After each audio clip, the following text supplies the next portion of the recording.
Hi guys, it's Anne and welcome back to my channel. I'm a little hesitant to do this video simply because I know there are very few people right now that don't want to see this video, but because there are a lot more people that wanted to know details, I'm going to go ahead and do the video. So today I'm going to be talking about my new engagement ring that my husband gave to me on our 10-year wedding anniversary.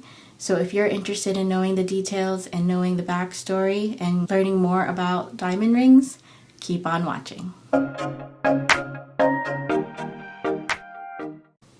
Obviously, it's a new ring. We've been married for 10 years. So I want to go back to why I even have a new ring. 15 years ago, I was a freshman in college and my husband was barely figuring out what he was going to do in life. But one thing he said he was sure of was that he wanted to get married to me. So with everything that he had purchased a ring to propose to me. And on that same day that he proposed to me, he promised me that he would get me, in his words, a ring that I deserve and a ring that was better than what he was giving at that moment. Honestly, babe, you didn't have to get me this new ring. And I really appreciate it, all the effort. And really, what you gave me that day when you first proposed was perfectly fine. And I will explain in a bit why I was totally fine with it and why there's so much sentimental value in the meaning around that ring. But because you promised and you wanted to fulfill that promise, that's the reason why we're here right now. So before I go into details about the new ring, I want to talk about the old ring. I'm using the term new instead of upgrade because I still have the old ring and nothing was traded in to get this new ring. So at the time that my husband proposed, bridal sets were in and that's what he got me. But when he proposed, of course, it was only just the engagement ring and not the matching wedding band. So I'm going to go ahead and show it to you. It came in this black box and then here it is, the bridal set. So the engagement ring with the wedding band, and then he got this at Zales. So here it is. And we'll just talk about the engagement ring for now. So as you can see, it's not one diamond in the middle. It's actually what is called a flower. It contains 7 small diamonds, and he told me he got this because I was into red roses or flowers, and in fact, the first day when we started dating, he gave me a long stem red rose.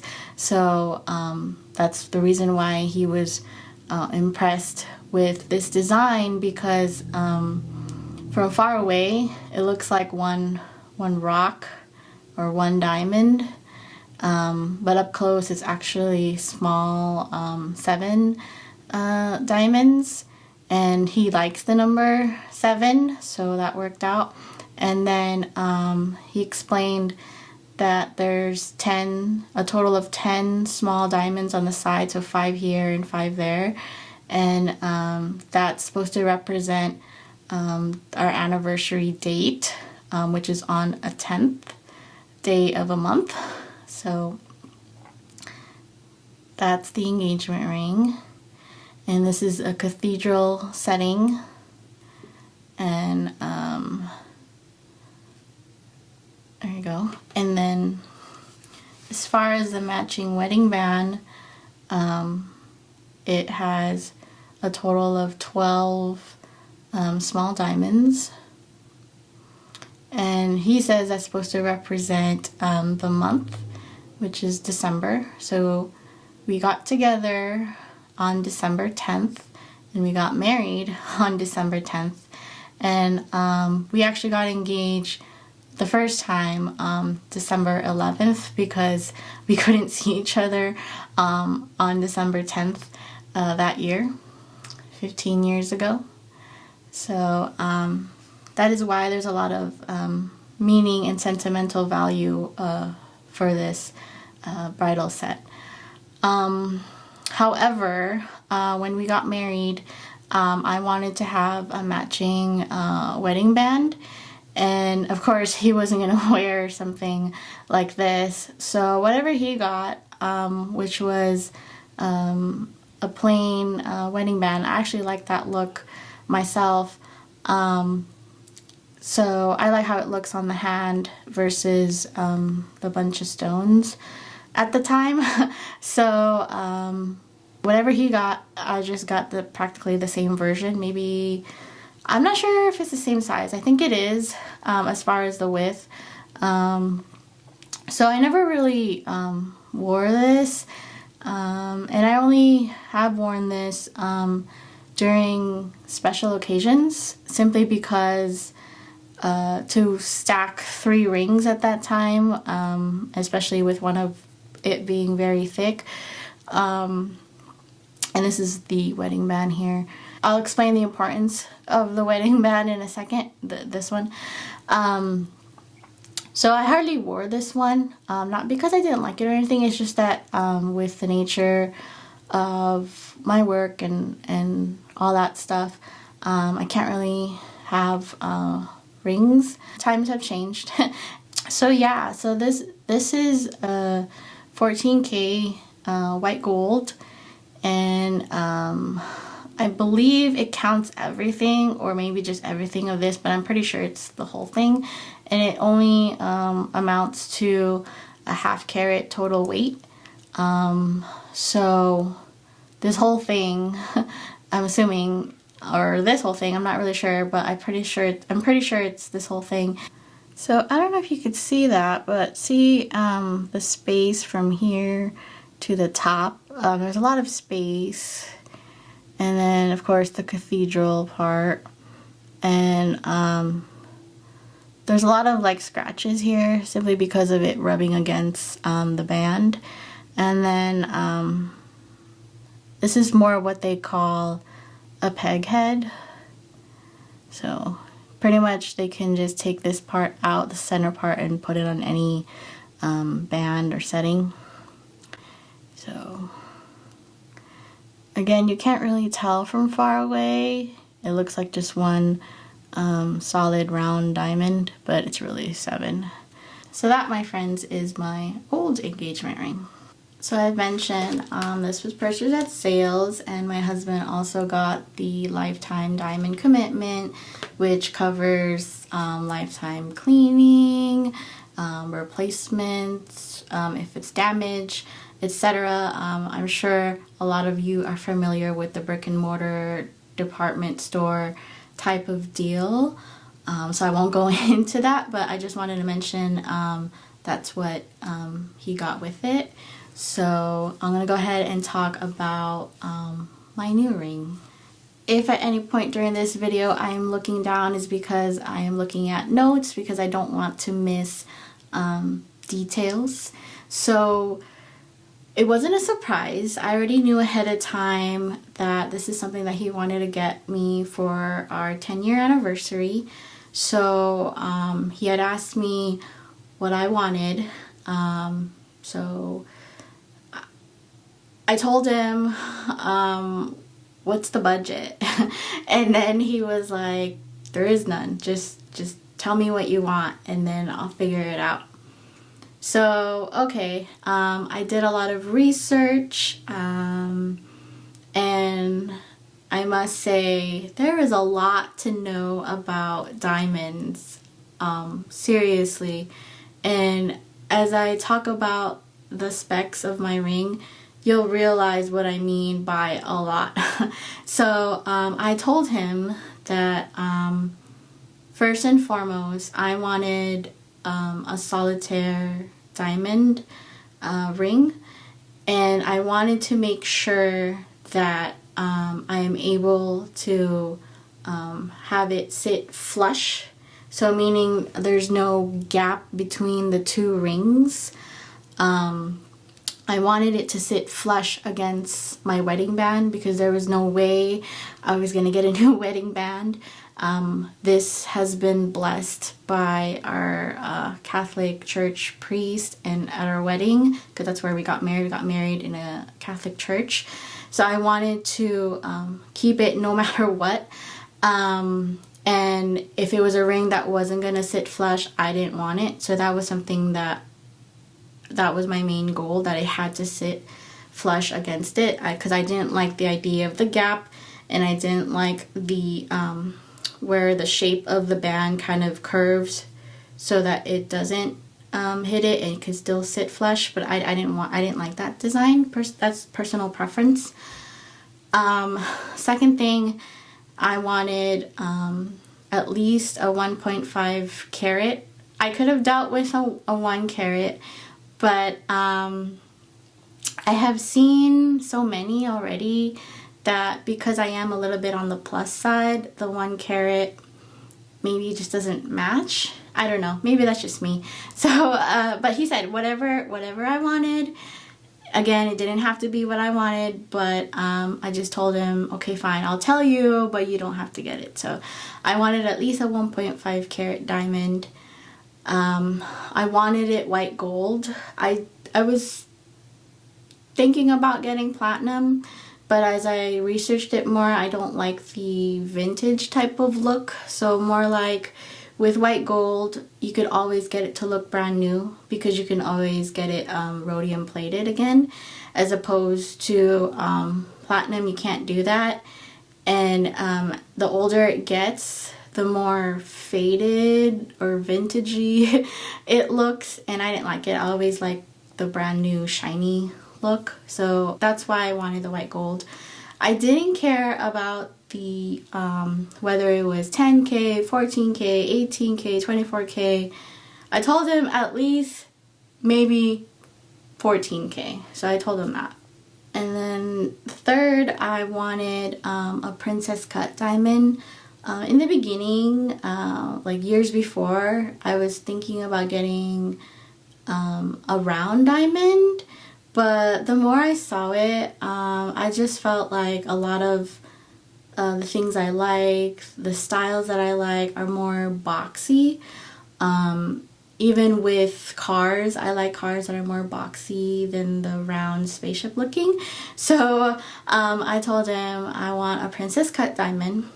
And then the fourth thing, I wanted a 4-prong setting.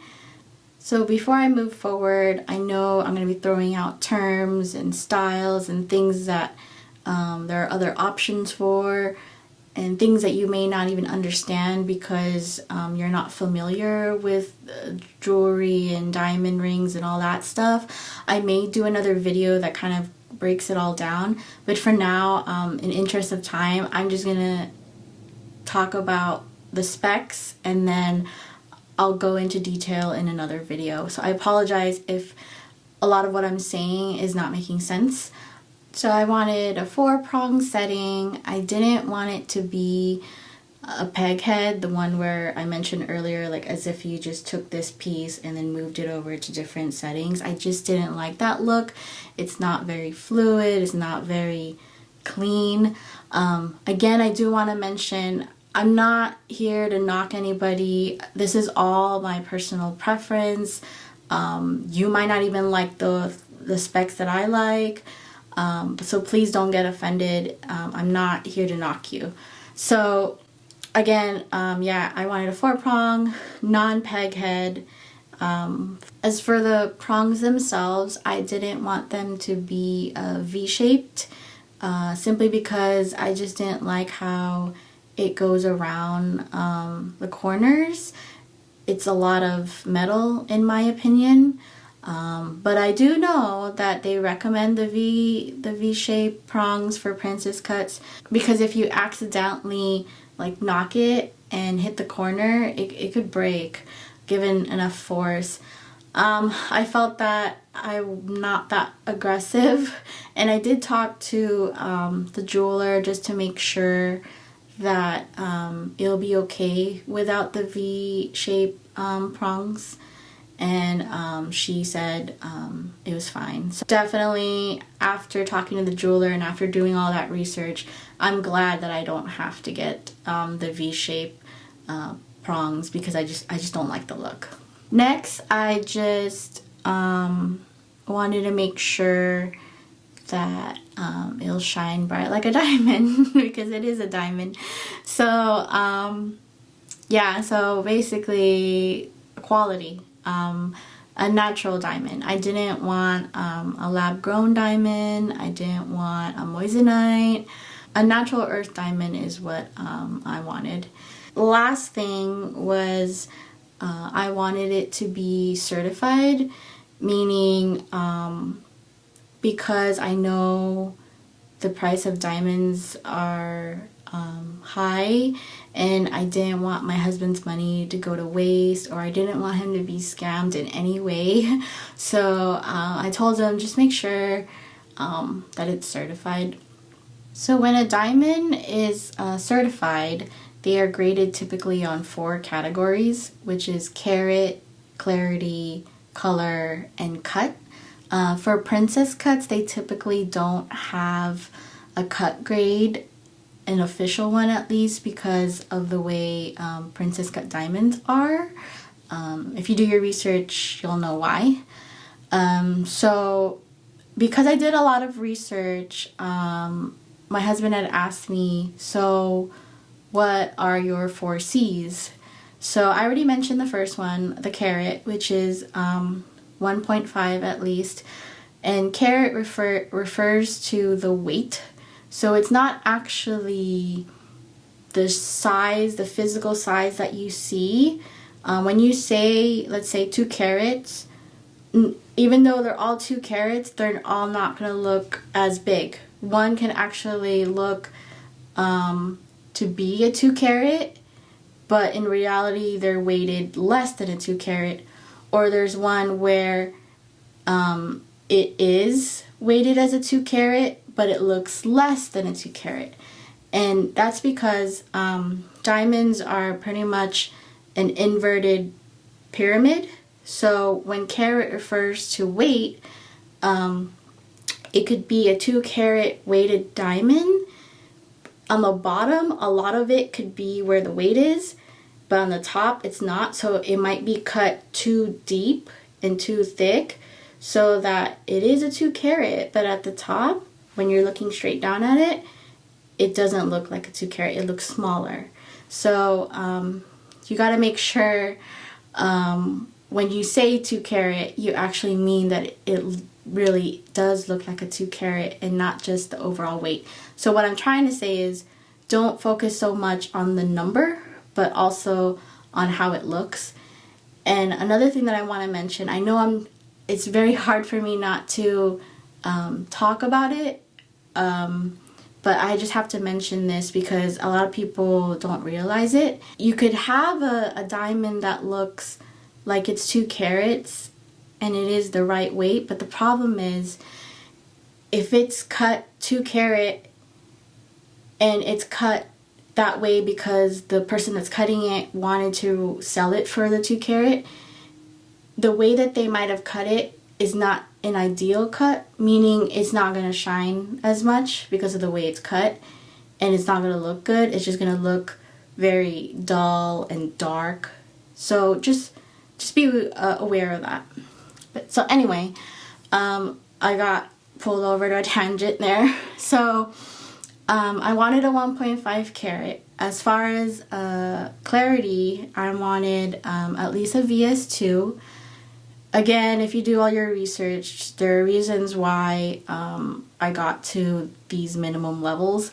So 1.5 carat, and then a VS2 clarity, and a G color because I wanted a white gold band. If you wanted a yellow gold band, it's okay to go with a lower color grade. So you could, I think it's J or K is a better color grade for yellow gold bands.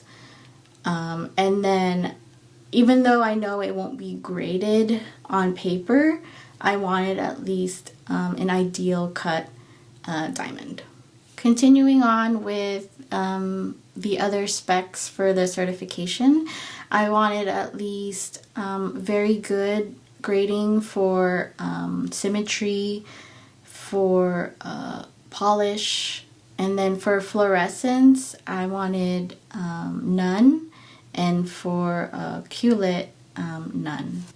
Those were the minimum specs that I wanted, and given that and given his own personal budget, we decided the best place to purchase my ring was going to be from a private family jeweler that my family has used for many years, decades for that matter.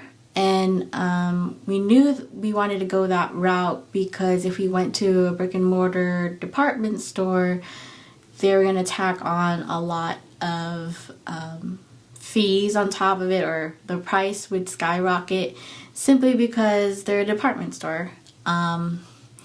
And at the same time, we didn't want to go the online route because it's online and you never know what's legit out there, and we wanted to be able to see the actual diamond in person before a purchase would be made. We go to the family jeweler and we come to find out that they're pretty much like the department stores, where a lot of their ready-made settings are peg head styles. Just to humor myself and hoping that I was wrong, I tried a few on and it would not sit flush against my wedding band. And I told the jeweler I wasn't going to get a new ring if it wouldn't sit flush with my wedding band, because the wedding band is the most important one for me in this whole thing. So she said that we would have to go the custom made route. So meaning we had to figure out a design, and then they would have to create a 3D model of it and then generate a wax model, and then pour in the metal of choice, and then you get your custom setting. So that's basically what happened. I told her that I wanted the 4-prong design, and then I didn't want anything to cover the girdle. And we did discuss this with her as far as the safety of the diamond, just because of what I wanted. It's really gonna put the ring at risk because it's so open. Really, I'll show you in a second, but there's not much protecting the diamond simply because I didn't want to see a lot of metal, and I didn't want the cathedral design. I wanted something low profile. I also mentioned that my wedding band is considered a comfort fit band, which where the inside is rounded, meaning that when you wear it, it doesn't hurt as much. Because I don't know about you, but there are some rings that are very like flat on the inside, and it just hurts to wear it. So in my case, I wanted a comfort fit band. And I didn't want the knife edge band either, because I didn't like the feeling of it, like when you put your fingers together. I didn't want the knife edge to like kind of create spaces in between my fingers. I thought that looks painful. I wanted a thinner band simply because I already have a thick wedding band. I didn't want to overpower the diamond with, again, the metal. So I didn't want it too thin, so we agreed upon 2.1 millimeters in width, and I'm going to go ahead and insert the design right now. This is called a CAD, or a CAD, a computer aided design. So this is what we had chosen for my custom made setting. So it's not going to be flush against the pavilion angle. So instead of a straight diagonal prong where it looks like a V, it's going to be more of a U. The jeweler said that's a better design because it will let a lot of light through. As you know, In order for diamonds to shine well, they have to be able to get a lot of light. And it's also, because of the way that it's so open, it's a lot easier to clean. So not a lot of dirt's gonna get trapped around the diamond. And a 4-prong, that's also rounded. We went with 18K white gold, since that is what our jeweler tends to use. I didn't have a problem with that. In fact, it works out because 18K is slightly softer than 14K, so because we were getting a custom made setting, it just worked out.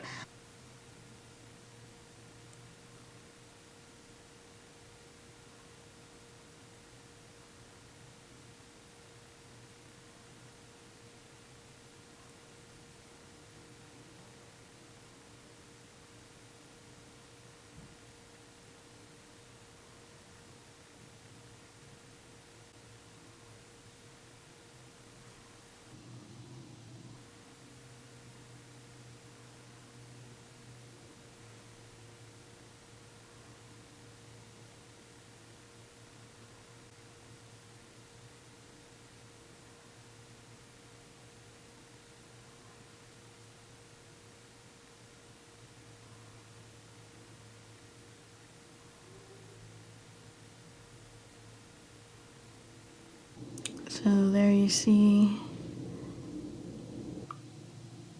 it's flushed.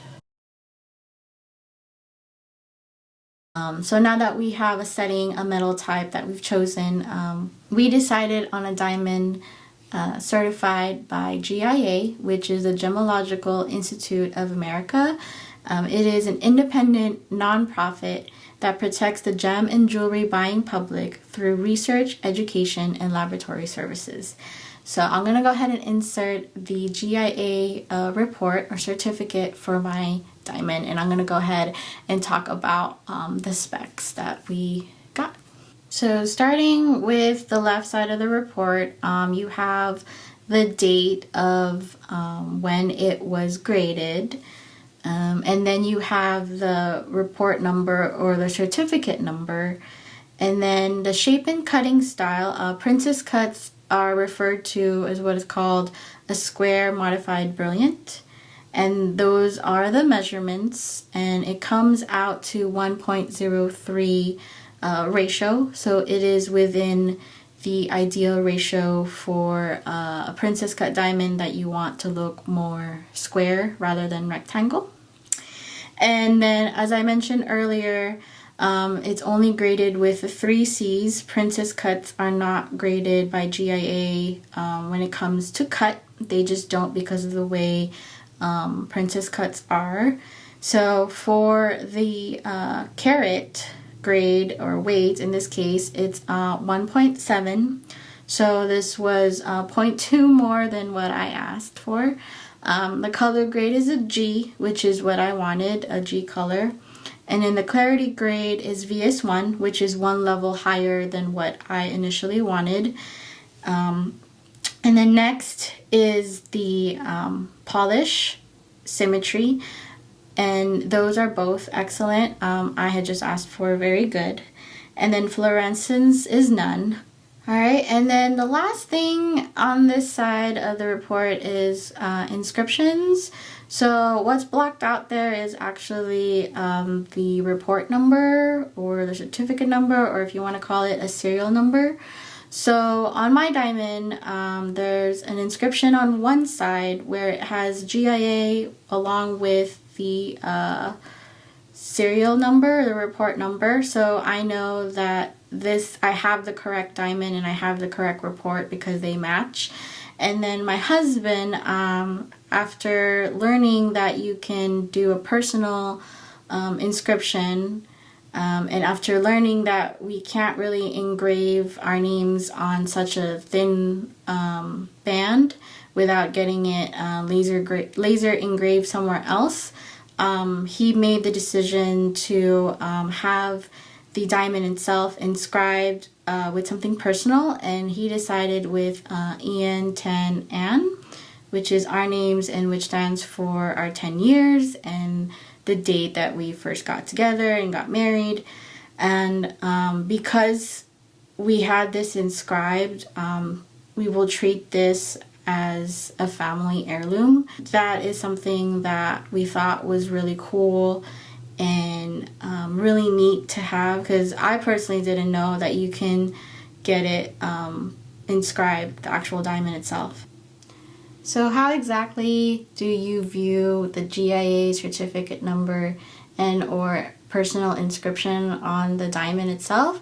You will need what is called a loupe, a jeweler's loupe. It's more of like a really small magnifying glass. So the one I have is similar to my jeweler's loupe. So this is the loupe itself, and then this is like the stand or holder for the ring. So depending on your ring, so I know that on this side it has 18K, so wherever it says 18K, on the opposite side would be the personal inscription, and then on where the 18K side is where the GIA number is. So what I would do is I would put the ring holding it from the sides, not of course the top of the diamond, and push it down. And then I can use the bottom lever to like rotate it.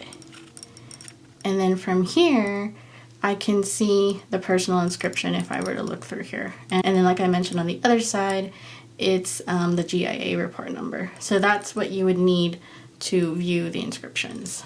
And to make sure you have the right diamond when you get it back, if ever you need to give it to someone for cleaning or something like that. So moving on to the center of the report, at the top is the GIA report number, and then right below that are the proportions. So my diamond has a 71% table percentage and 73.2% depth percentage. If you want an ideal princess cut diamond, you always want a table percentage that is less than the depth percentage. The medium describes the thickness of the girdle, and then the none at the bottom of the diamond represents the culet. So the status of that is none, which is what I wanted. So at the bottom, there is the clarity characteristics. This talks about the flaws or the inclusions of my diamond. Obviously, it's not a flawless diamond, it's a VS1. Given that, my jeweler said I have a rare VS1 princess cut diamond because I don't have any inclusions on the table or in the center of the diamond. The only inclusion I have is a natural feather, which is unfortunately at the corner. This is somewhat of a con because you don't want to have an inclusion at the corner for a princess cut diamond, because if you were to accidentally knock it, it could break the diamond. Fortunately, I have a VS1 clarity grade, which shows that the inclusion is not that big, meaning it's going to be buried deep in the diamond and it'll be very hard to actually damage it. And the fact that I have a bezel corner princess cut diamond as opposed to a French cut, it protects the corner even more. So there is not much of a concern with this type of inclusion. Moving on to the last part of the GIA report, there is the listing of the grading scales. So for the color scale, you have D all the way down to Z, and mine sits near colorless, which is at the top of that category, so which is a G. And then for the clarity scale, you have at the top flawless, internally flawless, VVS1, VVS2, and where mine sits, VS1. I originally had just asked for VS2, so I'm thankful that I have the VS1. And then at the very bottom, there is a QR code to check if your GIA report is legit. So here is the GIA certificate. I won't open it since I already showed you these specs. Another thing that's not on the GIA certificate, I believe that should be in there, because not all princess cut diamonds are the same, is the number of chevrons the diamond has, because princess cut diamonds have typically 2 to 4 chevrons. So the less chevrons there are, the less facets. The more chevrons there are, the more facets. So meaning, if you only have 2 chevrons, your sparkles will be bigger, bolder, and can be seen from far away, but they're going to be a lot less. If you have 4 chevrons, you're going to have lots of sparkle, but they're going to be small and they're going to be up close and you can't see them from far away. So a good balance would be to get a princess cut diamond that has 3 chevrons. Again, this is all personal preference. My specific diamond has 4 chevrons. So this thing about chevrons, it's basically referred to as sparkling style. So let me read what it says here. Less chevrons have fewer but larger flashes of light. So it comes down to whether you would prefer to have chunkier facets radiating before you, or have more smaller facets delighting you with their light return. So it's bolder versus glittery appearance. So when you're looking at diamonds, just make sure that you're focusing on what it actually looks like and not just base everything on the certificate, because I have seen certificates that have excellent, and then when you come to look at the diamond, there's a lot of flaws in the center. Again, I could have gotten something with a lower grade, because a lot of these are what they call eye clean, meaning you're gonna have a loupe or magnifier to really see these inclusions. But again, it is personal preference, and I'm just glad that we found the perfect diamond for me and for the budget. So here are my rings. The old one is on my middle finger and my new one is on my ring finger, just to compare the two. The reason why I wanted a solitaire instead of one that had a pave or diamonds on the side is because I'm getting a larger stone. It would kind of defeat the purpose of it if I had other smaller diamonds competing with its sparkle. So because I already have this one that has the diamonds on the side, it's just perfect to get the solitaire. In regards to pricing, of course on my channel I never really mention actual prices, and out of respect for my husband, I'm not going to mention the actual price of my diamond ring. But I do want to mention tips for not being scammed. So the first thing is jewelers or the diamond community has what they call a wrap sheet. So it's in the color red, and you have to purchase that wrap sheet, and in there it gives you like the fair trade price for a diamond based on the carat weight and the clarity, and then it gives percentages that you can add or remove from that price depending on the type of diamond that you are looking at, if it's an ideal cut or if it's a diamond that has a lot of imperfections. And then look online as far as those online dealers like James Allen or Blue Nile or Brilliant Earth. Look there, try to navigate it so that you have the proper choices for carat weight, clarity, color, and type of cut on there. So when you match it up, it should be around the price that you are being asked to pay for it. I would also look at brick and mortar or department store prices to see if they're pricing it a lot more than what you're being charged, because you're not going through them and there's not a lot of overhead fees.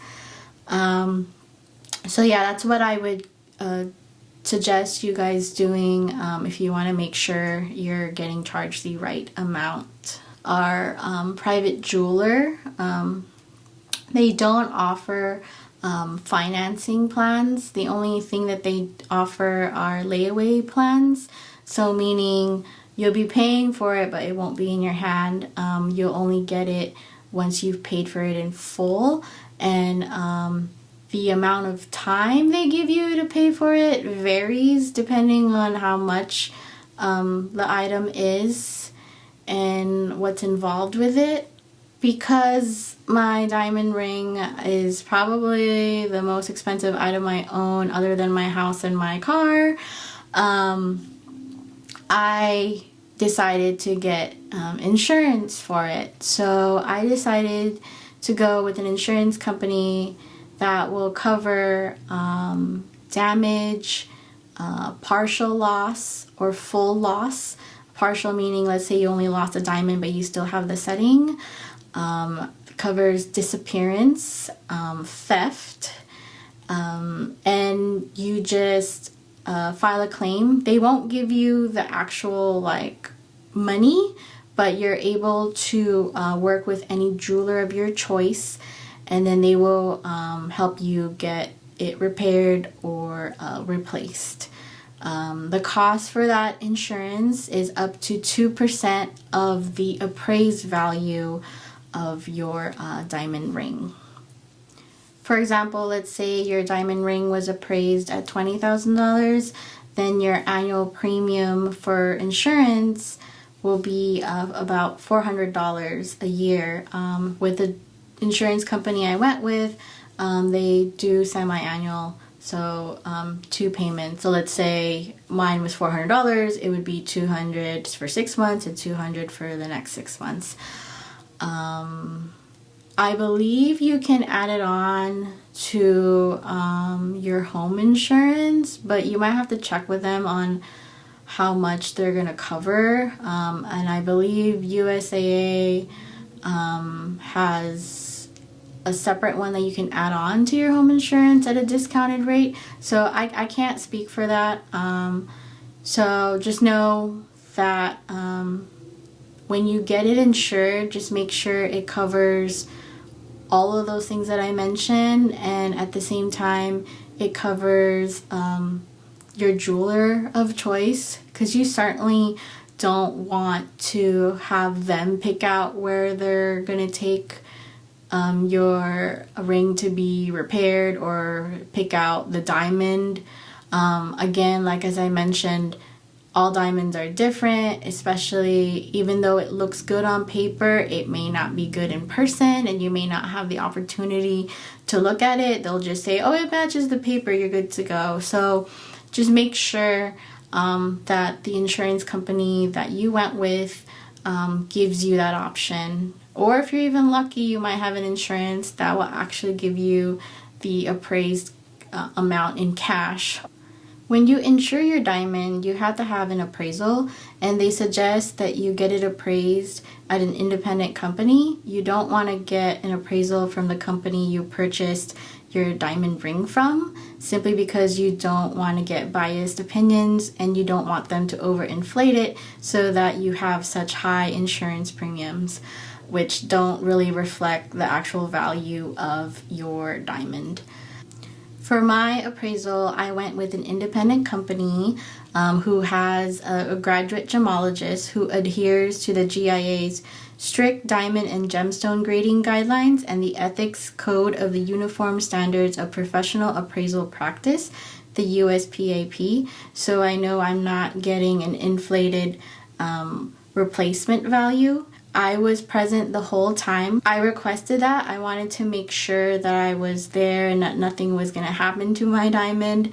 And even though I have the comfort and the safety of the certificate number inscribed and the personal inscription on the diamond itself, I was still very scared because of the whole process and the value of my item. I did carry a loupe with me to make sure that I can examine it before I give it for appraisal and when I receive it. But again, I was there, so I wasn't that too worried.